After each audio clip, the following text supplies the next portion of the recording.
Praise be to God. கர்த்தருக்கே மகிமை உண்டாவதாக. It brings me great pleasure to share the word of God with you all.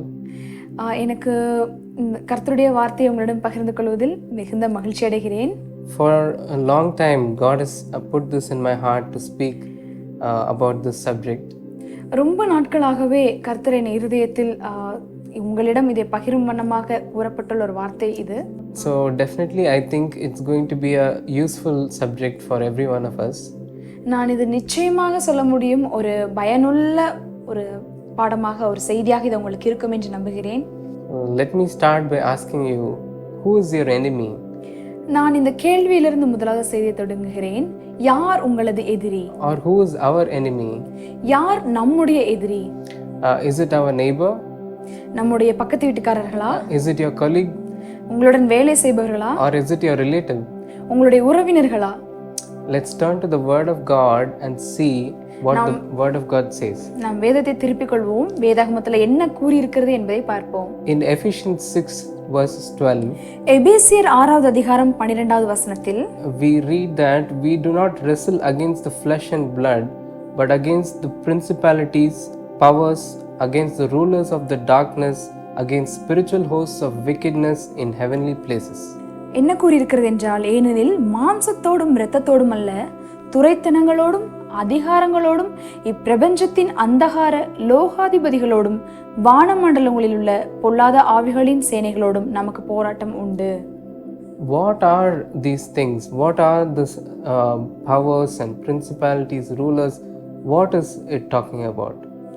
இந்த வசனத்தில் எதை பற்றி பேசியிருக்கிறார்கள்? பிரபஞ்சத்தின் அந்தகார லோகாதிபதிகளோடும் அதிகாரங்களோடும் துரைத்தனங்களோடும். உண்மையில் அதன் அர்த்தம் என்ன?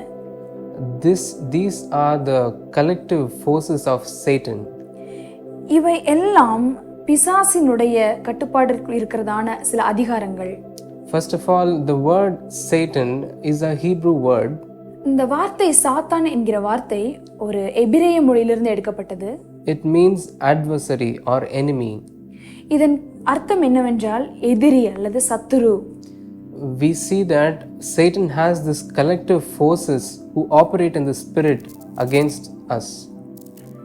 சாத்தான் நமக்கு எதிராக இதோ நாம் வாசித்த வண்ணமாக அநேக சக்திகளை அவன் கைக்குள்ளாக வைத்திருக்கிறான். Because these forces operate in the spirit, we are not able to see it with our naked eye.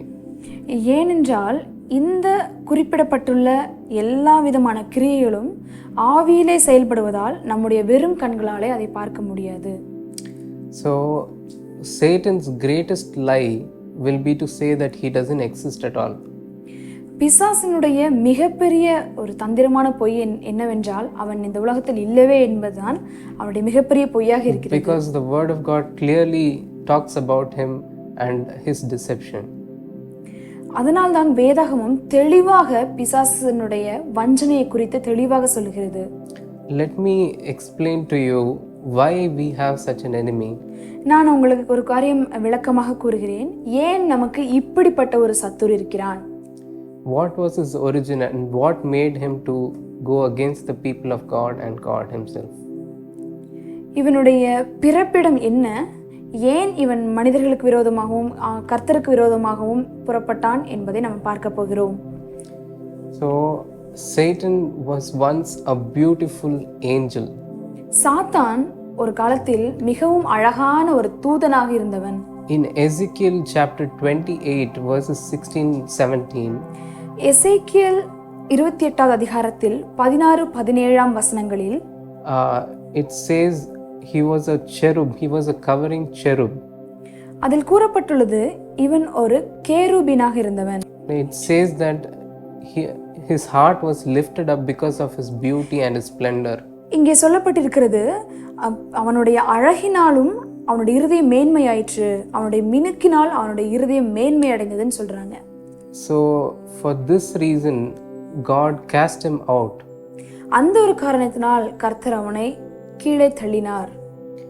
So again in Isaiah chapter 14 verses 12-15, ஏசாயா 14வது அதிகாரத்திலே வசனங்கள் 12 15 வரை it speaks about Lucifer falling. இதில் என்ன கூறப்பட்டிருக்கிறதுனா லூசிஃபர் எப்படி ஒரு கீழே தள்ளப்பட்ட ஒரு தூதனாக மாறினான் என்று. Why did Satan fall? ஏன் அவன் கீழே தள்ளப்பட்டான்? It is written, he thought in his heart that he will ascend to heaven and exalt his throne above the stars of God. ஏனென்றால் இங்கே எழுதப்பட்டுள்ளது ஏசாயா 14வது அதிகாரத்திலே, அவன் நான் வானத்திற்கு ஏறுவேன், தேவனுடைய நட்சத்திரங்களுக்கு மேலாக என் சிங்காசனத்தை உயர்த்துவேன் என்ற எண்ணம் அவனுடைய சிந்தையில் இருந்தது. So God not only did throw him out of heaven, but he also declared a punishment, an eternal punishment for him. அவனை வானத்திலிருந்து பரலோகத்திலிருந்து அவனை கீழே மட்டும் தள்ளினது மட்டும் அல்லாமல் அவனுக்கென்று ஒரு நிரந்தரமான தண்டனையை கர்த்தர் வைத்திருந்தார். So what is the punishment for Satan? சாத்தானுக்கு விதிக்கப்பட்ட தண்டனை என்ன? His final punishment on the judgment day is that he will be thrown into the lake of fire and his angels with him. கடைசி நியாய தீர்ப்பு நாளிலே அவனும் அவனுடைய கூட்டத்தாரும் அக்கினி கடலிலே போடப்படுவார்கள். So Satan has a short time in between. சாத்தானுக்கு ஒரு குறுகிய காலமே உள்ளது. அதற்கிடையில் he is trying to deceive the entire world. அவன் இந்த முழு உலகத்தையும் வஞ்சிக்க திட்டமிட்டுள்ளான். He doesn't want you and me to go to heaven. அவனுக்கு வேண்டிய முக்கியமான காரியம் நீங்களும் நானும் பரலோகத்திற்கு செல்லக்கூடாது என்பதே. He wants to pull us to the place where he is going. அவன் சாத்தானுக்கு விதிக்கப்பட்டுள்ள இடமாகிய அந்த அக்கினி கடலிலே நம்மளை சேர்த்து போட வேண்டும் என்பதே அவனுடைய திட்டமாக இருக்கிறது. This is the main purpose of Satan on this earth. இதுதான் சாத்தானுடைய ஒரு முக்கிய குறிக்கோளாக இந்த பூமியில இருக்கிறது. But we see that God is so loving. நாம் பார்க்கிறோம் தேவன் மிகவும் அன்பானவர். He gave his only begotten son to die for us on the cross. அவர் தமது ஒரே குமாரனை நமக்காக சிலுவையிலே மரித்து போகும் ஒப்பு கொடுத்தார். For what reason did Jesus actually die on the cross? உண்மையான காரணம் என்ன? எதற்காக இயேசு கிறிஸ்து சிலுவையிலே மரித்தார்? For the sin of this world, for our transgressions, we should have been thrown into the lake of fire like Satan. நம்முடைய பாவங்களின் நிமித்தம் நாம் அந்த அக்கினி கடலிலே போடப்படக்கூடாது என்பதன் காரணமாகவே நம்மை காப்பாற்றவே அவர் சிலுவையில் அறையப்பட்டார். This is the glorious gospel of Christ. இது இயேசு கிறிஸ்துவின் ஒரு மிகப்பெரிய ஒரு சுவிசேஷம்.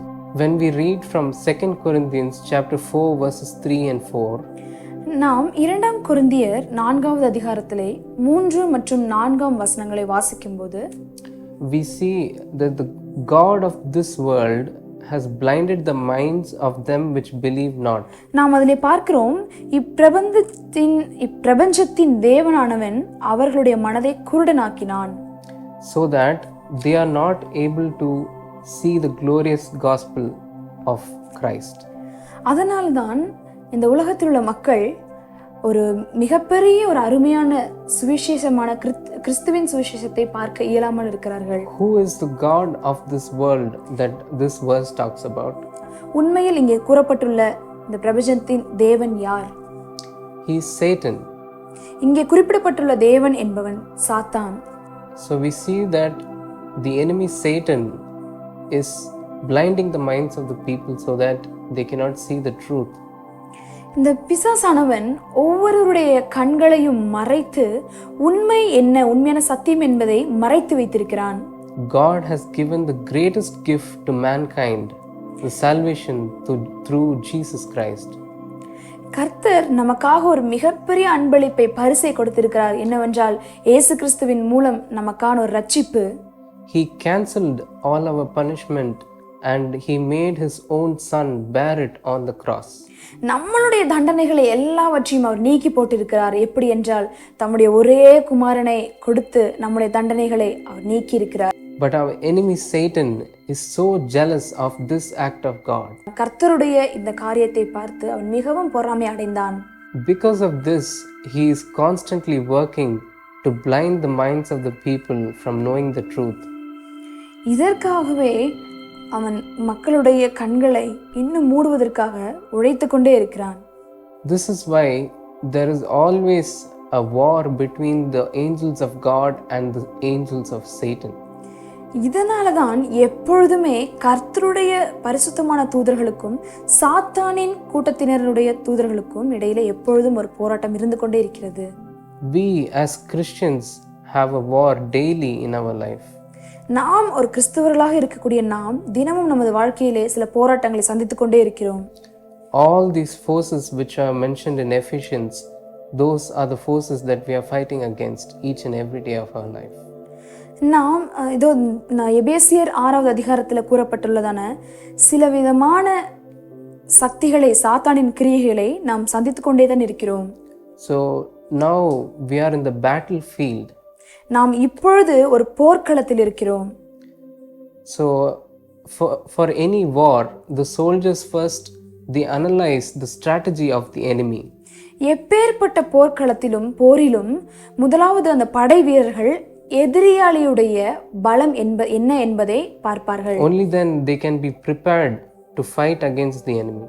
அவர்களுடைய அந்த பலனை கண்டறியும் போதுதான் அந்த படைக்கு அவர்கள் தயாராக முடியும். So today I would like to expose all the strategies of Satan against us so that we can be careful and we can prepare ourselves to fight against our enemy. இன்றைக்கு நாம் சாத்தானுடைய தந்திரங்கள் என்ன, அவனுடைய நுட்பங்கள் என்ன என்பதை அறிந்தால் மட்டுமே அவனுக்கு எதிராக நாம் போராடி ஜெயிக்க முடியும். So the first characteristics of Satan is that he's a thief. முதல் குணாதிசயம், சாத்தானுடைய முதல் குணாதிசயம் என்னவென்றால் அவன் ஒரு திருடன். We read in John chapter 10 verses 10. நாம் யோவான் 10வது அதிகாரம் 10வது வசனத்தில் வாசிப்போமேயானால், The thief cometh not but for to steal and to kill and to destroy. திருடன் திருடவும் கொல்லவும் அழிக்கவும் வருகிறானே அன்றி வேறொன்றுக்கும் வரான். Yes, Satan always comes to steal from us. எப்பொழுதுமே சாத்தான் நம்மிடமிருந்து எதையாவது பறித்துக்கொள்ள திருடவே வருகிறான். To destroy the things that God has for us. அவன் சில காரியங்களை, கர்த்தர் நமக்காக கொடுத்த காரியங்களை அழிக்கவே வருகிறான். In our day-to-day life, நம்முடைய தினசரி வாழ்க்கையில் how do we protect ourselves against thieves? நம்முடைய தினசரி வாழ்க்கையில் எப்படி நாம் திருடர்களிடமிருந்து நம்மை பாதுகாத்துக் கொள்கிறோம்? How do we protect our houses against theft? நாம் எப்படி நம்முடைய வீட்டை திருடர்களிடமிருந்து பாதுகாத்துக் கொள்கிறோம்? We lock our doors, we keep CCTV cameras, and sometimes we have a security guard outside. நாம் நன்றாக கதவை பூட்டிக் கொள்கிறோம், சில கேமராக்களை பொருத்திக் கொள்கிறோம், சில காவலாளிகளை நாம் வேலைக்கு வைக்கிறோம். This is exactly how we need to protect ourselves spiritually as well. இதே மாதிரிதான் நம்மளுடைய ஆவிக்குரிய வாழ்க்கையிலும் சில காரியங்களை வைத்து நம்மை நாம் பாதுகாத்துக் கொள்ள வேண்டும். We should not keep our doors open, our spiritual doors open for the enemy. நாம் சத்துருக்கு, அந்த சாத்தானுக்கு நம்மளுடைய ஸ்பிரிச்சுவல் ஆவிக்குரிய கதவுகளை திறந்து வைக்க கூடாது. Secondly, we see that Satan is a liar and a father of lies. இரண்டாவது நாம் பார்க்கிறோம், சாத்தான் பொய்யனும் பொய்யுக்கு பிதாவுமாய் இருக்கிறான். In John chapter 8 verse 44, யோவான் 8வது அதிகாரம் 44வது வசனத்தில் பார்க்கும் பொழுது, it says that there is no truth in him, and when he lies, he speaks out of his own character, because he is a liar and a father of lies. நாம் அதிலே பார்க்கிறோம், அவன் சொந்தத்தில் பேசுகிறான் என்றும் அவன் பொய்யனும் பொய்யுக்கு பிதாவுமாய் இருக்கிறான் என்று. So the Satan, our enemy, has formulated lot of lies. சாத்தான், நம்ம சத்ருவானவன், நிறைய பொய்களை உருவாக்குகிறான். So he has a counterfeit for everything that God has. அவன் கர்த்தர் உருவாக்கினது போலவே உண்மையை போன்றே பல பொய்களை உருவாக்குகிறான். When God says there is only one way to heaven, Satan says there are many other ways. கர்த்தர் சொல்லுவார் பரலோகத்திற்கு ஒரு வழிதான் இருக்கிறது என்று, ஆனால் சாத்தான் சொல்வான் பரலோகம் பல வழிகள் இருக்கிறது என்று. So every teaching that God teaches, Satan has a false doctrine for that.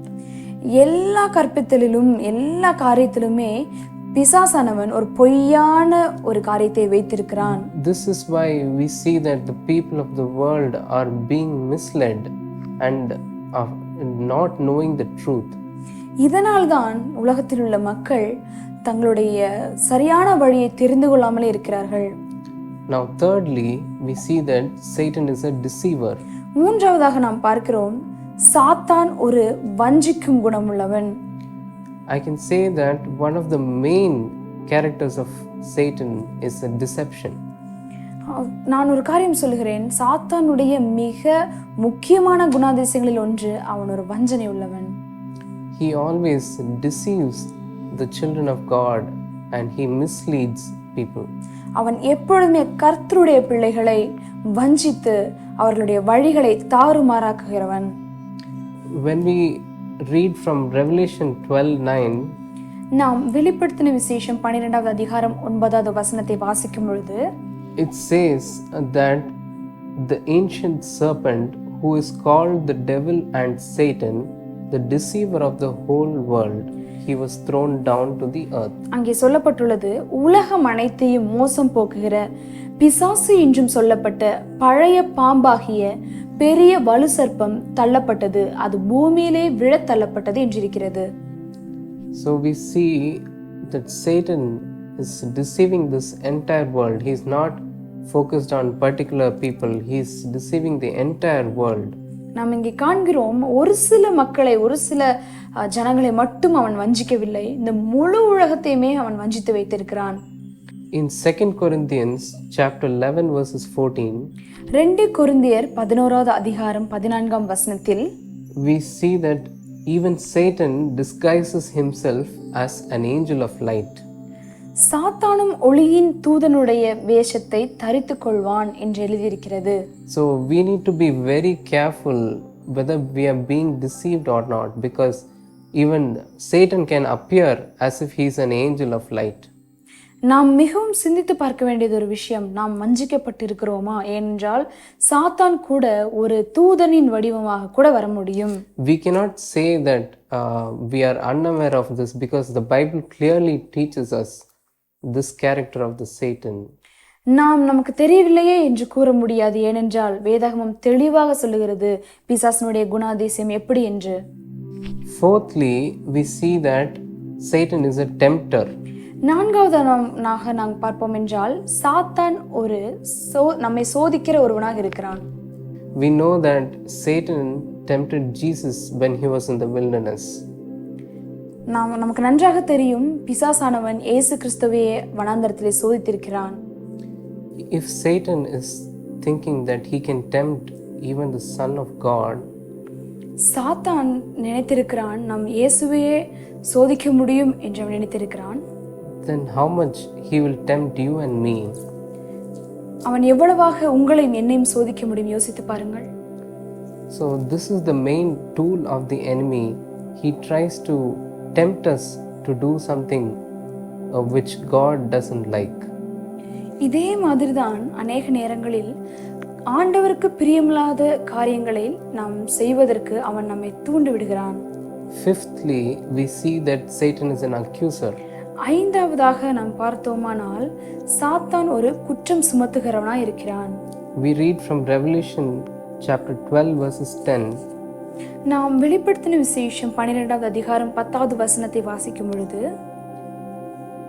The accuser of our brothers has been thrown down, who accuses them day and night before our God.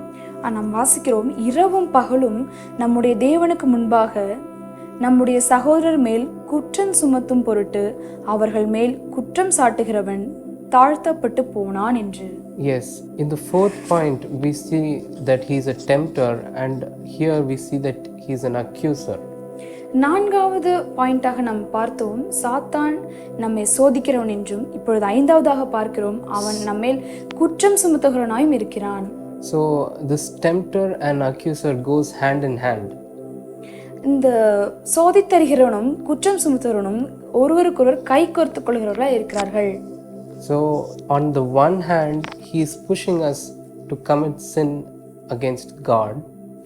ஒரு கருத்தில் பார்த்தால் நம்மை பாவம் செய்வதற்கு தள்ளுகிறவனாகவும், on the other hand the same person is going and accusing that we sinned against God. அதே மனிதன் தன்னுடைய அடுத்த ஒரு கரங்களினாலே நம்மை குற்றம் சுமத்துகிறனாகவும், இதோ அவன் பாவம் செய்து விட்டான் பாருங்கள் என்று நம் மீது குற்றம் சுமத்துகிறனாயும் அவன் இருக்கிறான். This is the nature of Satan, our enemy. இதுதான் நம்முடைய சத்துருவாகிய சாத்தானின் ஒரு செயல்களாக இருக்கிறது. In 1 Peter chapter 5 verses 8, 1 பேதுரு 5வது அதிகாரம் 8வது வசனத்தில் we read that be sober, be vigilant, because your adversary the devil is like a roaring lion, walketh about, seeking whom he may devour. நாம் இங்கே வாசிக்கிறோம், தெளிந்த புத்தியுள்ளவர்களாயிருங்கள், விழித்திருங்கள், ஏனெனில் உங்கள் எதிராளியாகிய பிசாசானவன் கெர்ச்சிக்கிற சிங்கம் போல் எவனை விழுங்கலாமோ என்று வகை தேடி சுற்றித் திரிகிறான். This is why the Bible teaches us to be vigilant always. இதனால் தான் வேதாகமம் சொல்லுகிறது, எப்பொழுதும் விழித்திருங்கள் என்று. If we are not vigilant, Satan through his craftiness he will deceive us. நாம் விழிப்புடன் இல்லாவிட்டால் சாத்தான் தன்னுடைய செயல்களினாலே நம்மளை ஏமாற்றி போடக்கூடியவனாய் இருக்கிறான். When we see this world is filled with the devices of Satan. நாம் இந்த உலகத்தை பார்த்தோமானால் இந்த உலகம் முழுவதும் சாத்தானின் கருவியாக மாறிக்கொண்டிருக்கிறது. So when we see this world, we see that Satan is using all the mediums possible to influence people and to deceive people. நாம் பார்க்க முடியும், இந்த உலகத்திலே சாத்தான் அத்தனை ஊடகங்களையும் அத்தனை கருவிகளையும் எப்படி மனிதர்களை வஞ்சிப்பது என்று அத்தனையுமே திட்டம் செய்து வைத்திருக்கிறான். Through the social media, through the movies, through the devices that we use, our mobile phones, our computers, our televisions, through every medium possible, Satan is trying to influence people and to manipulate the mind of man. நாம் இங்கே பார்க்க முடியும், சாத்தானானவன் அநேக ஊடகங்கள் வழியாகவும் கணினி மூலமாகவும் தொலைபேசி மூலமாகவும் ஊடுருவி மக்களை எப்படி வஞ்சிப்பது என்று செய்து கொண்டிருக்கிறான்.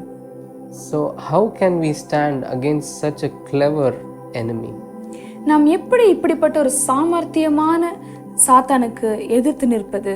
Let us read from Ephesians chapter 6 verses 13 to 17. நாம் எபேசியர் 6வது அதிகாரம் 13லிருந்து 17வது வசனம் வரை வாசித்தோமானால், Here Paul says that we should put on the full armor of God. இங்கே பவுல் சொல்லுகிறார், நாம் தேவனுடைய சர்வாயுத வர்க்கத்தையும் எடுத்துக்கொள்ள வேண்டும் என்று. Paul says, stand firm with the belt of truth buckled around your waist. இங்கே பவுல் சொல்கிறார், சத்தியம் என்னும் கச்சையை உங்கள் அறையில் கட்டினவர்களாயும், with the breastplate of righteousness in place, நீதி என்னும் மார்க்கவசத்தை தரித்தவர்களாயும், and with your feet fitted with the readiness that comes from the gospel of peace. சமாதானத்தின் சுவிசேஷத்திற்குரிய ஆயத்தம் என்னும் பாதரட்சைகளை கால்களிலே தொடுத்தவர்களாயும், And in addition, take up the shield of faith with which you can extinguish the fiery darts of the enemy. பொல்லாங்கன் எய்யும் அக்னியாஸ்திரங்களை எல்லாம் அவிழ்த்து போடத்தக்கதாய் எல்லாவற்றிற்கும் மேலாக விசுவாசம் என்னும் கேடகத்தையும் பிடித்து கொண்டவர்களாயும் Take the helmet of salvation இரட்சண்யம் என்னும் தலைச்சீராவையும், and the sword of the Spirit, which is the word of God. தேவ வசனமாகிய ஆவியின் பட்டயத்தையும் எடுத்துக்கொள்ளுங்கள். Yes, children of God, this is exactly how we can overcome Satan, our enemy. ஆம் கர்த்தருடைய பிள்ளைகளே, இந்த வகையில்தான் இப்படிதான் நாம் சத்துருவாகிய சாத்தானை எதிர்த்து நிற்க வேண்டும். Let us put on the full armor of God. நாம் கர்த்தருடைய அந்த முழு சர்வாயுத வர்க்கத்தையும் நாம் தரித்து கொள்ள வேண்டும். This is how we can protect ourselves from the lies and the deception and the temptation that the enemy is leading us into. இப்படித்தான் நாம் சத்துருவாகிய சாத்தானின் அனைத்து கிரியைகளிலிருந்து நம்மை பாதுகாத்துக் கொள்ள முடியும். Lastly, let me tell you that Satan is an already defeated foe. நான் இறுதியாக ஒன்று சொல்கிறேன், சாத்தான் முன்பதாகவே தோற்கடிக்கப்பட்ட ஒரு சத்துருவாக இருக்கிறான். So we need not be afraid of him. நாம் அவனுக்காக பயப்பட வேண்டிய தேவை இல்லை. Though he might be found very clever and cunning and he has a lot of powers, but he is not greater than God. He is not a worthy enemy in front of God. அவன் அநேக வழிகளை தெரிந்து வைத்திருந்தாலும் ஆனால் கர்த்தருக்கு முன்பதாக அவனால் ஜெயிக்க முடியாது. கர்த்தருக்கு நிகரான ஒரு எதிராளியும் கூட அவன் இல்லை.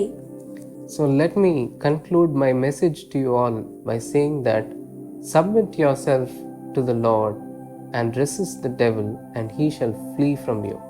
நான் இறுதியாக இந்த செய்தியை என்ன கூறி நான் முடிக்கிறேன் என்றால், தேவனுக்கு கீழ்ப்படிந்திருங்கள், பிசாசுக்கு எதிர்த்து நில்லுங்கள். Thank you.